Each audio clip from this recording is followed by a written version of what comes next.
तव्हां ॾिसी रहिया आहियो शमशाद न्यूज़। रिपोर्ट करे रहियो आहे दाबेजी शहर खां फारूक शाह।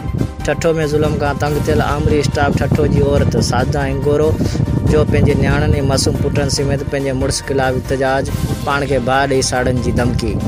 छा औरत खे इन समाज में जीअण जो हक़ न आहे? जेका औरत महिनत मज़दूरी करे पंहिंजनि बचड़नि जो पेट गुज़र करे थी, पर औरत पंहिंजे वर वटि ऐं औलाद पंहिंजे वालिद वटि महफ़ूज़ न हुजे ऐं पुलिस पंहिंजे फ़र्ज़ खे लताड़े हिननि खे इहो चए त असां अव्हां जो ठीको नाहे खयो, उते इंसाफ़ केरु ॾींदो? ठठो जी रवासण साजना पंहिंजे न्याणियुनि सां गॾु दांह ॾे ऐं न्याणी खे पंहिंजे वालिद मां ख़ौफ़ थिए इंसाफ़ मिलण जी का उमेद न हुजे त केरु कंदो हिननि जी मदद? कंहिंखे इहो हक़ न आहे कंहिंजी इज़त ऐं ख़ुशी ते हमला करण जो।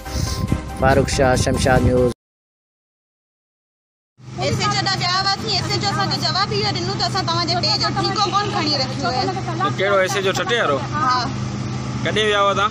ब टेडी थे आइन तो उन मना उनके गिरफ्तार कोन कयो? ना कोन कयो। असा के जवाब इयो दिनु त असा तवा जे पेज जो ठीको कोन खणी रखियो है।